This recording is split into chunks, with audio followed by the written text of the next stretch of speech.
Big boss ಶಾಲಿನಿಯೊಂದಿಗೆ ಮಾತನಾಡ್ತಾ ಇದ್ವಿ. ಬನ್ನಿ ಮಾತುಕತೆಯನ್ನ ಮುಂದುವರಿಸೋಣ. ಶಾಲಿನಿ, ನೀವು ಮನೇಲಿ ಇದ್ದಷ್ಟು ದಿನನೂ ಭಾಳಷ್ಟು ಜನ, ನಾವು ಆಗಲೇ ಮಾತನಾಡಿದಾಗೆ ನಗು, ಅಳು, ಕಿರ್ಚಾಟ, ಕುಣಿತ ಎಲ್ಲವೂ ಕೂಡ ಇತ್ತು.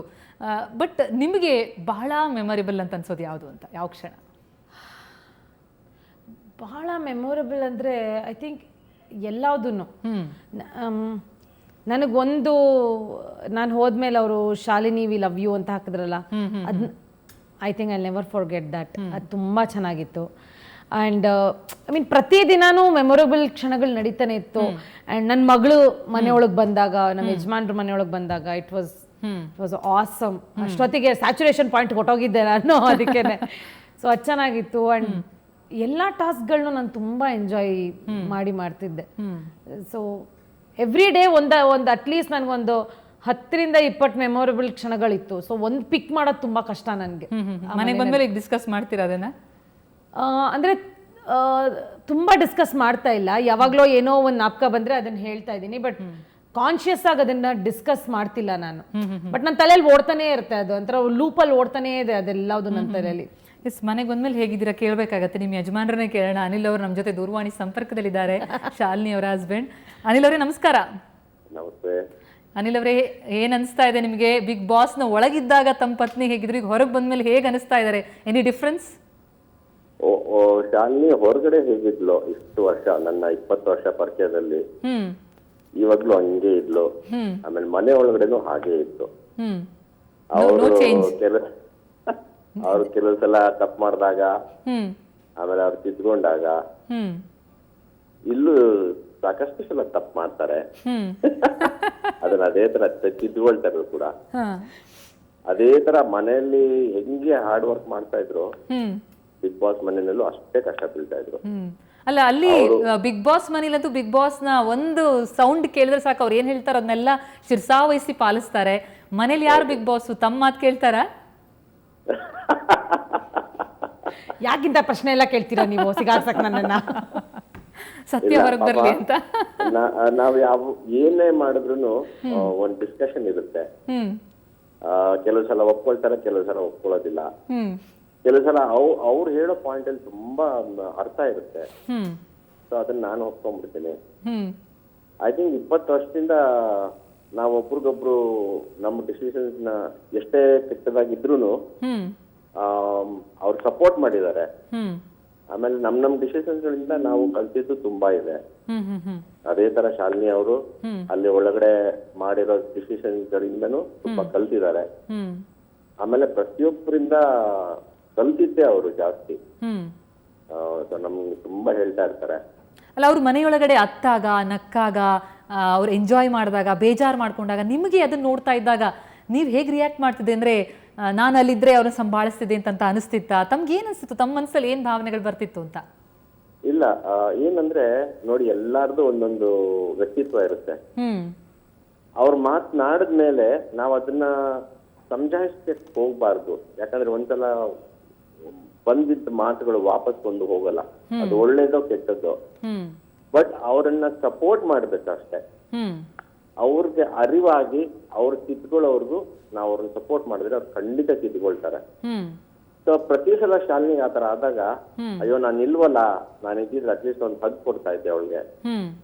ಅಂಡ್ ಅವಳಿಗೆ ಅಟ್ಲೀಸ್ಟ್ ಸಪೋರ್ಟ್ ಸಿಸ್ಟಮ್ ಇದ್ದಿದ್ರೆ ಅವಳಿಗೆ ತುಂಬಾ ಸಪೋರ್ಟ್ ಆಗಿರೋದು. ಬಿಕಾಸ್ ಪ್ರತಿಯೊಂದು ದಿವಸನೂ ಮನೆಯಲ್ಲಿ ಶಾಲಿನಿ ಅವ್ರ ಮೂಡ್ ನೋಡ್ಕೊಂಡು ನಾನು ಅವ್ರ ಹತ್ರ ಹೋಗಿ ಸುಮ್ನೆ ಒಂದ್ ಹಗ್ ಕೊಟ್ಟರೆ ಜೋರಾಗಿ ಹತ್ಬಿಡೋರು.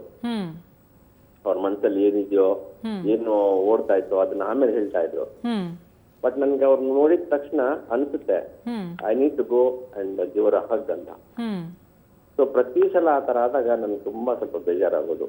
ಅದೇ ನಾನು ಇದ್ದಿದ್ರೆ ಅಲ್ಲಿ ಒಂದು ಹಗ್ ಕೊಡ್ತಾ ಇದ್ದೆ ಅಂತ. ಬಟ್ ಅದನ್ನ ಅಲ್ಲಿರೋ ಪೂರೈಸಿದ್ರು. ನನಗೆ ತುಂಬಾ ಖುಷಿ ಆಯ್ತು. ಈ found good friends, very genuine friends. And Keerthi ಅವರು, ಅವ್ರ ರಿಲೇಶನ್ಶಿಪ್ ತುಂಬಾ ಚೆನ್ನಾಗಿತ್ತು. ಆಮೇಲೆ ರೇಖಾ ಅವರು, ಶೀತಲ್ ಅವರು, ಮೋಹನ್ ಸರ್, ಆಮೇಲೆ ಮಾಳ್ವಿಕಾ ಅವರು ಕೂಡ, ಆಮೇಲೆ ಪ್ರತಿಯೊಬ್ರು, ಇವನ್ ಪ್ರಥಮ್ನಿಂದ ಎಷ್ಟು ಕಲ್ತಿದ್ದಾರೆ ಅನ್ನೋದು ನನ್ಗೆ ಬಂದ್ ಮನವಿ ಹೇಳ್ತಾ ಇದ್ರು. Very very learned person. ನಾನು ಎಲ್ಲರಿಂದ ಅವ್ರು ಕಲ್ತಿದ್ದೆ ಜಾಸ್ತಿ. ಅಂಡ್ ಅವರಲ್ಲೂ ಸ್ವಲ್ಪ ಡಿಫ್ರೆನ್ಸ್ ಇದೆ. ತುಂಬಾ ಕಲ್ತ್ಕೊಂಡು ತುಂಬಾ ಎಕ್ಸ್ಪೀರಿಯನ್ಸ್ ತಗೊಂಡು ಅಂಡ್ ತುಂಬಾ ಎಮೋಷನ್ಸ್ ತುಂಬ್ಕೊಂಡು ಮನೆಗೆ ಬಂದಿದ್ದಾರೆ. ಅಂಡ್ ನೀವು ಮಿಸ್ ಮಾಡ್ಕೊಂಡ್ರ ಇಷ್ಟು ದಿನ ಅಥವಾ ಸ್ವಲ್ಪ ಆರಾಮಾಗಿದ್ರ? ಇಲ್ಲ, ನನಗೆ ಇದು ಅಭ್ಯಾಸ ಇತ್ತು. ಶಾಲಿನಿ ಅವ್ರು ತುಂಬಾ ಬಿಸಿ ಇರ್ತಾ ಇದ್ರು. ನಾವಿಬ್ರೇ, ನಾನು ನನ್ನ ಮಗಳು ಶಾಲಿನಿನೇ ಇರೋದು ಮನೆಯಲ್ಲಿ. ಸೊ ಮೊದ್ಲಿಂದನು ನಾವು ಬೆಳಗ್ಗೆ ಎದ್ದು ಅಡಿಗೆ ಮಾಡೋದು ಅದೆಲ್ಲ ಮಾಡ್ತೇವೆ. I am a good cook. ನಾನು ಅಡಿಗೆ ಮಾಡ್ತೀನಿ, ತುಂಬಾ ಸಹಾಯ ಮಾಡ್ತೀನಿ ಶಾಲಿನಿಗೆ. ಸೊ ಅದೊಂದು ಪಾಪ ಅದೊಂದು ನಂಬಿಕೆ ಇತ್ತು ಅವಳಿಗೆ, ಪರವಾಗಿಲ್ಲ ಮಗಳು ಹಸುವಾಗಿ ಹೋಗಲ್ಲ ಮನೆಗೆ, ಸ್ಕೂಲ್ಗೆ. ಮಗಳು ನೋಡ್ತಿರ್ಲಿಲ್ವಾ ಪ್ರೋಗ್ರಾಮ್ನ? ಇಲ್ಲ, ವೆರಿ ಮೆಚೂರ್ಡ್ ಬಿಹೇವಿಯರ್. ಅವಳಿಂದ ನನಗೆ ತುಂಬಾನೇ ಈಸಿ ಆಯ್ತು. ಫಸ್ಟ್ ಎಪಿಸೋಡ್ ಅಲ್ಲಿ ಅವಳು ಒಂದೇ ಒಂದು ಸೀನ್ ನೋಡ್ಬಿಟ್ಟು ಡಿಸೈಡ್ ಮಾಡಿದ್ಲು, ಪಾಪ ನಾನು ನೋಡಲ್ಲ ಈ ಎಪಿಸೋಡ್ ನ, ಅಮ್ಮ ನೆನಪಾಗ್ತಾಳೆ ಅಂತ. ಅವತ್ತು ಬಿಟ್ಟಿದ್ದವಳು, ಯಾವತ್ತಿಗೂ ಒಂದ್ ಎಪಿಸೋಡ್ ನೋಡಿಲ್ಲ. ಅಂಡ್ ಶಿ ಮೆಚ್ಯೂರ್, ತುಂಬಾ well behaved and well matured kid. ಅದರಿಂದ ನನಗೆ ತುಂಬಾ ಸಹಾಯ ಆಯ್ತು. ಐ ಕುಡ್ ಆರಾಮ್ಸೆ take care of her. And ಯಾವತ್ತಾದ್ರೂ ಒಂದ್ಸಲ ಅಮ್ಮನ್ ನೆನಪಾಯ್ತು ಅಂತಂದ್ರೆ ಮೆಲ್ಲಗ್ ಬಂದ್ ಪಕ್ಕದಲ್ಲಿ ನಿಲ್ಲೋಳು. ಅವ್ರ ಕಣ್ಣಲ್ಲಿ ನೀರಿರೋದು, ಅವಾಗ ಗೊತ್ತಾಗ್ಬಿಡೋದು ನನ್ಗೆ, ಅಮ್ಮನ್ ನೆನಪಾಗ್ತಾ ಇದ್ದಾರೆ ಅಂದ್ರೆ ಹೂ ಅನ್ನೋಳು.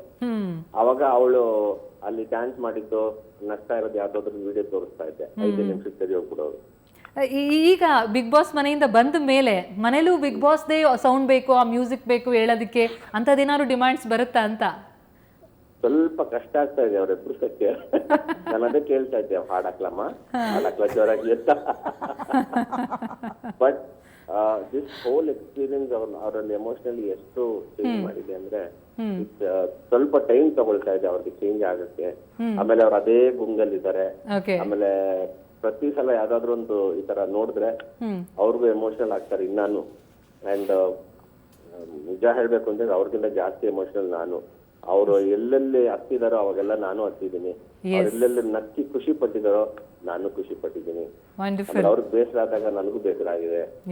ಸೊ ಈ ತರ ಬಿಗ್ ಬಾಸ್ ಮನೆಯಲ್ಲಿ ಇದ್ದವ್ರದ್ದು 80% ಅಲ್ಲಿ ಬಿಗ್ ಬಾಸ್ ಅಲ್ಲಿ ಪಾರ್ಟಿಸಿಪೇಟ್ ಅಂದ್ರೆ ನಮ್ಮೆಲ್ಲಾ ಫ್ಯಾಮಿಲಿ ಅವ್ರದ್ದು 20% ಅಂತೂ ಇದ್ದೇ ಇರುತ್ತೆ. ಎಲ್ಲಾ ಫ್ಯಾಮಿಲಿ ಮೆಂಬರ್ಸ್ ಅಷ್ಟೇ, ಅವ್ರ ಹತ್ತಾಗ ಎಲ್ಲಾರು ಹತ್ತಿದೀವಿ. ಒಟ್ಟಾರೆ ನೀವು ಬಿಗ್ ಬಾಸ್ ಮನೆಯೊಳಗೆ ಇದ್ದಂತೆ ಅನಿಸ್ತಾ ಇತ್ತು ಅಂತ ಅನ್ಸುತ್ತೆ. Thank you so much Anil ಅವರೇ, ಸುವರ್ಣ ನ್ಯೂಸ್ನೊಂದಿಗೆ ಮಾತನಾಡಿದ್ದಕ್ಕೆ. ಹಾಗೇನೆ ಈಗ ಅವರ ಹಸ್ಬೆಂಡ್ ಜೊತೆ ಮಾತನಾಡಿದ್ವಿ. ಈಗ ಅವರ ಡಿಯರ್ ಫ್ರೆಂಡ್ ನಮ್ಮ ಜೊತೆ ದೂರವಾಣಿ ಸಂಪರ್ಕದಲ್ಲಿದ್ದಾರೆ. ಹಲೋ ನಮಸ್ತೆ, ಶಾಲಿನಿ ಅವರಿದ್ದಾರೆ, ತಮ್ಮ ಫ್ರೆಂಡ್, ಡೈರೆಕ್ಟ್ ಆಗಿ ಮಾತನಾಡಬಹುದು.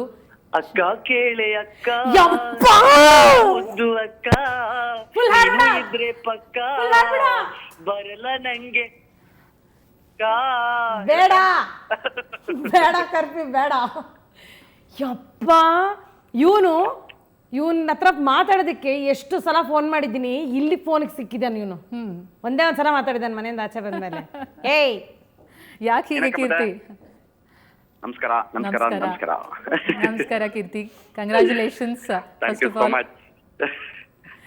ನಿಮ್ಮ Bigg Boss journey and Shalini, ನಿಮ್ಮ ಅಕ್ಕ ತಮ್ಮನ ಬಾಂಧವ್ಯ, ಅದೆಲ್ಲ ನೆನ್ಸ್ಕೊಳ್ಳೋದಾದ್ರೆ ಏನ್ ಅನ್ಸುತ್ತೆ, ಏನ್ ಹೇಳ್ತೀರಿ ಅಂತ? ಬಿಗ್ ಬಾಸ್ ಜರ್ನಿ ನಮ್ಗೆ ಸಿಕ್ಕ ಬಹಳ ದೊಡ್ಡ ಅವಕಾಶ. ಅದ್ರ ಜೊತೆಲಿ ಆ ಜರ್ನಿಯಲ್ಲಿ ನಾವು ಅದೇ ಹೇಳದ್ವಲ್ಲ, ಎಲ್ಲಾ ತರಹದ ಫೀಲಿಂಗ್ಸ್ ನು ಎಂಜಾಯ್ ಮಾಡಿದೀವಿ, ಎಲ್ಲಾ ತರಹದ ನೋವುಗಳನ್ನು ಅನುಭವಿಸಿದೀವಿ, ಎಲ್ಲ ಆಗೋಗಿದೆ. ಆ 116 ದಿನದಲ್ಲಿ ಲೈಫಿನ ಒಳಗೆ ಬರುವ ಎಲ್ಲಾ ಭಾವನೆಗಳನ್ನ, ಎಲ್ಲಾ ಭಾವಗಳನ್ನ ಎಂಜಾಯ್ ಮಾಡಿದೀವಿ. ಅದರಲ್ಲಿ ಬಿಗ್ ಬಾಸ್ ಮನೆ ಅಂತ ಬಂದಾಗ ಹೊರಗಡೆ ನೋಡೋರ್ಗೆ ಏನನ್ಸುತ್ತೆ, ಏನ್ 116 ದಿನ ಒಳಗಿದ್ದು ಹೊರಗಡೆ ಬರಕ್ ಇಷ್ಟು ಪೋಸ್ಟ್ ಕೊಡ್ತಾರಲ್ಲ, ಇಷ್ಟು ಡವ್ ಮಾಡ್ತಾರಲ್ಲ, ಇಷ್ಟು ಎಮೋಷನ್ಸ್ ಮಾಡ್ತಾರಲ್ಲ, ಇಷ್ಟು ಕಣ್ಣೀರ್ ಇಡ್ತಾರಲ್ಲ ಅಂತ ಅನ್ಸುತ್ತೆ. ಆದ್ರೆ 24/7 114 ದಿನ 15 ಜನ ಜೊತೆ ಇರೋದು ಅಂತಂದ್ರೆ ಅದು ಆಟ ಅಲ್ಲ. ಯಾಕಂದ್ರೆ ಬೆಳಗ್ಗೆ ರಾತ್ರಿ ಫುಲ್ ಕಿತ್ತಾಡ್ ಮಲಗಿರ್ತೀವಿ, ಬೆಳಗ್ಗೆ ಅವ್ರ ಮಕ್ಕನೇ ನೋಡ್ ಗುಡ್ ಮಾರ್ನಿಂಗ್ ಅಂತೀವಿ. ಗುಡ್ ಮಾರ್ನಿಂಗ್ ಹೇಳಿ ಅವಾಗ ತಾನೇ ದಿನ ಶುರು ಮಾಡಿರ್ತೀವಿ, ಅರ್ಧ ಗಂಟೆಲಿ ಜಗಳ ಆಡ್ತೀವಿ. ಸುತ್ತಮುತ್ತ 14,000 ಸ್ಕ್ವೇರ್ ಫೀಟ್ ಅಲ್ಲಿ ಎಡವಿದ್ರೆ ಅವ್ರ ಮಕ್ಕನೇ ನೋಡ್ಬೇಕು. ಅಲ್ಲಿ ಎಲ್ಲರ ಜೊತೆ ನಿಜವಾದ ಬಾಂಡಿಂಗ್ ಬೆಳೆಯುತ್ತೆ ಅಂತ ನನ್ಗೆ ಅನ್ಸಲ್ಲ. ಆದ್ರೆ ಕೆಲವ್ರ ಜೊತೆ ಅಂದ್ರೆ ನಮ್ಮ ಭಾವನೆಗಳು ಯಾರ ಜೊತೆ ಸಿಂಕ್ ಆಗುತ್ತೋ ಅವ್ರ ಜೊತೆ ನಮ್ಗೆ ನಿಜವಾದ ಭಾವನೆಗಳು ಬೆಳೆಯುತ್ತೆ. ಅದು ಒಂದು ಪ್ರೀತಿ ಇರ್ಬೋದು, ಒಂದು ಅಕ್ಕ ತಮ್ಮ ಅನ್ನೋ ರಿಲೇಶನ್ಶಿಪ್ ಇರ್ಬೋದು, ಅಥವಾ ಒಂದು ಒಳ್ಳೆ ಬಾಂಡಿಂಗ್ ಇರ್ಬೋದು, ವಾಟ್ ಎವರ್ ಇಟ್ ಇಸ್.